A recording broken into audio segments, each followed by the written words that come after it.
আসসালামু আলাইকুম বন্ধুরা, সবাই কেমন আছেন? আশা করি অনেক ভালো আছেন। শীতকাল তো চলেই এসেছে। আমার মতো হয়তোবা যারা ছাদ বাগানি আছেন অথবা ফুল গাছ অনেক বেশি পছন্দ করেন, তাদের মনে একটাই প্রশ্ন থাকে, শীতকালীন ফুলের পরিচর্যা কিভাবে করব? তো দেখেন, আজকের ভিডিওতে আমি শীতকালীন ফুলের পরিচর্যা নিয়েই সমস্ত কিছু বলবো। আমার কাছে দেখেন এখন কতগুলা ফুলের গাছ রয়েছে। এইখানে রয়েছে কসমস, এটা হচ্ছে কসমসের দেশি ভ্যারাইটি। এখানে আরো আছে জিনিয়াস, আরো রয়েছে সূর্যমুখী, ডালিয়া, তারপরে রয়েছে ক্যালেন্ডুলা, এবং আমার আরো অনেকগুলা গাছ তৈরি হচ্ছে, যেমন পেটুনিয়া, ডায়ান্থাস, সিলভিয়া, অ্যাস্টার, আরো অনেক ধরনের গাছ। এছাড়াও কিন্তু আমার কাছে গাঁদা গাছও রয়েছে। তো শীতকালীন ফুলের ভ্যারাইটি কিন্তু অনেক ধরনের আছে, প্রায় 25 থেকে 30 রকমের শীতকালীন ফুল আপনারা পেয়ে যাবেন। তো প্রত্যেকটা ভ্যারাইটি আমি রাখার চেষ্টা করছি। তো এই প্রত্যেকটা ভ্যারাইটি গাছ, বিভিন্ন ধরনের গাছ আমরা পরিচর্যা নিয়ে সম্পূর্ণ ভিডিও করব। তো প্রথমত আপনারা যখন নার্সারি থেকে গাছগুলো আনবেন, এই ধরনের ওয়ান টাইম গ্লাসের মধ্যে কিন্তু আপনারা গাছগুলাতে বসাতে পারেন, অথবা ছোট যেসব বস্তার ব্যাগ রয়েছে সেগুলাতেও বসাতে পারেন। এবং এইগুলো প্রত্যেকটা গাছে কিন্তু প্রচুর পরিমাণে শিকড় চলে আসছে। আমার একটু রাখা বেশি হয়ে গেছে, আপনারা সর্বোচ্চ 10 দিন যদি রাখেন টবের ভিতরে, তাহলে কিন্তু অনেক শিকড় বের হবে। আমার সময়ের স্বল্পতার কারণে আমি গাছগুলা বসাতে পারিনি, এর জন্য অনেক পরিমাণে শিকড় কিন্তু হয়ে গেছে। দেখতে পাচ্ছেন অনেক পরিমাণে শিকড়। তো এইগুলা গাছ আপনারা চাইলে যে সব 8 ইঞ্চি টব রয়েছে, মাটির টব অথবা প্লাস্টিকের টব, ওগুলাতে বসাতে পারেন। কিন্তু আমি আমার নিজ হাতে বানানো এই জিও ব্যাগের মধ্যেই প্রত্যেকটা গাছগুলা বসাবো।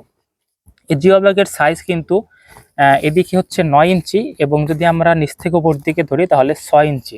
তো এই ধরনের জিও ব্যাগ অথবা আপনারা মাটির টব অথবা প্লাস্টিকের যে কোনো টব আপনারা ব্যবহার করতে পারেন। তো প্রত্যেকটা গাছ বসানোর জন্য মাটি প্রস্তুত করতে হবে। মাটি প্রস্তুত করাটা শীতকালীন ফুলের জন্য একটি গুরুত্বপূর্ণ বিষয়। তো চলুন এবার আমরা মাটি প্রস্তুতটা দেখে নিই।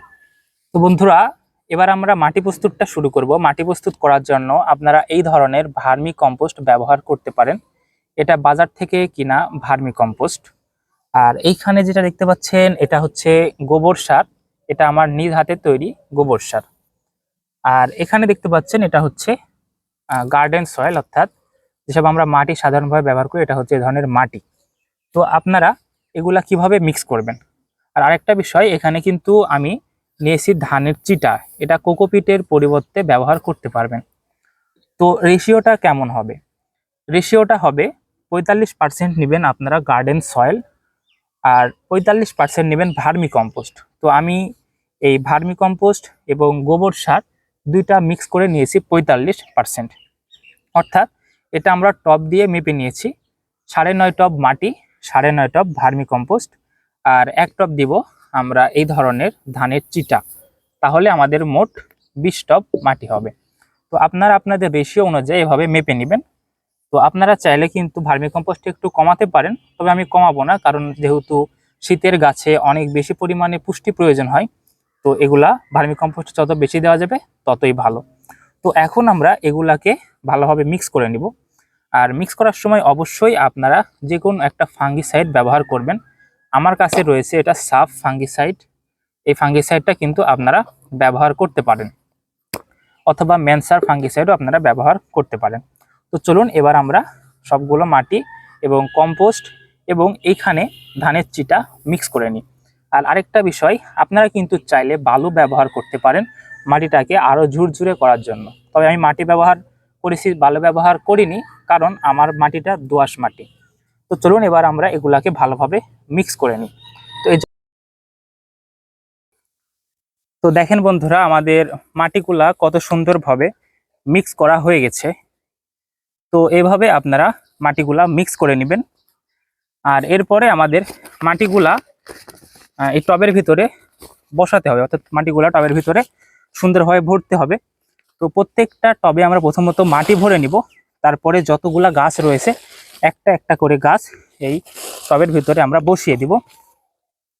আর পরবর্তী যত্নগুলাও আমরা স্টেপ বাই স্টেপ দেখাবো।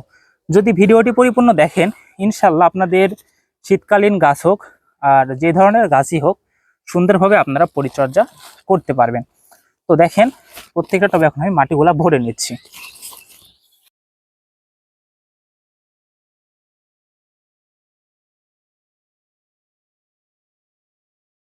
তো বন্ধুরা এখন আমরা টবের ভিতরে গাছগুলা বসাবো।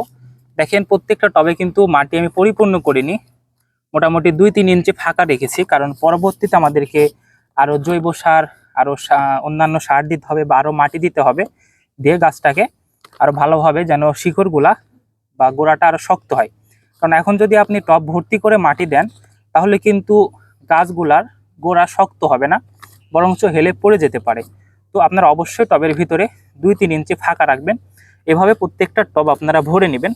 আর এই ধরনের যখন আপনারা গাছগুলা বসাবেন, দেখেন গাছগুলার চেহারা কতটা সুন্দর। তো আপনারা অবশ্যই কিন্তু যদি নার্সারি থেকে বড় গাছ কিনে আনেন, যেগুলা বস্তাতে থাকে, তো ওগুলাও কিন্তু আপনারা সুন্দরভাবে ওই ব্যাগটার মায়া না করে 2 পাশ থেকে কেটে নেবেন, নিয়ে গাছগুলা বের করবেন। তো চলুন একটা গাছ আমরা কেটে দেখাই। তো এটা হচ্ছে আমার নিজ হাতে তৈরি গাছ, ওয়ান টাইম গ্লাসে বসিয়েছিলাম, এবং বীজগুলা কিন্তু আমি অনলাইন থেকে কিনে কিন্তু এটা বসিয়েছিলাম, সুন্দর হয়েছে। তো অবশ্যই আপনারা এভাবে 2 পাশে কেটে নেবেন জিও ব্যাগগুলা বা ওয়ান টাইম গ্লাসগুলা, যেন কোনো ধরনের শিকড়ের ক্ষতি না হয় অথবা মাটিগুলাও ভেঙে না যায়। তো দেখেন আমি এটা কেটে নিলাম। এবার যদি আমরা 2 পাশ থেকে হালকা করে টান দিই, তাহলে কিন্তু আমাদের গাছটা সুন্দর হয়ে বের হয়ে আসবে। আমাদের কোনো ধরনের শিকড়েরও ক্ষতি হলো না, গাছের মাটিরও কোনো ধরনের ক্ষতি হলো না। দেখেন কতটা শিকড় বের হয়েছে। এবার আমাদেরকে এই গাছগুলা এই ওয়ান টাইম ব্যাগের ভিতরে বসিয়ে দিতে হবে। তো দেখেন আমি তার জন্য এখানে হাত দিয়ে মাটি আলগা করে নিচ্ছি, নিয়ে গাছগুলাকে বসিয়ে দিচ্ছি। আর আমি আপাতত এই একটা গাছের ব্যাগের ভিতরে 2টা করে এই কসমস গাছ বসাবো, কারণ কসমস গাছগুলো বেশি ঝাপালো হয় না। এই জন্য এখানে যদি 2টা গাছ বসাই তাহলেও কোনো ধরনের ক্ষতি হবে না। তবে আমি 2-1টা টবে একটা করেও বসিয়ে দেখব যে আসলে কোনটা ভালো হয়, কোনটার ফুল বেশি বড় হয়, 2টা গাছ লাগানো হয়, যেটাতে 2টা গাছ লাগানো হবে সেটাতে, নাকি যেটাতে একটা গাছ লাগানো হবে সেটাতে।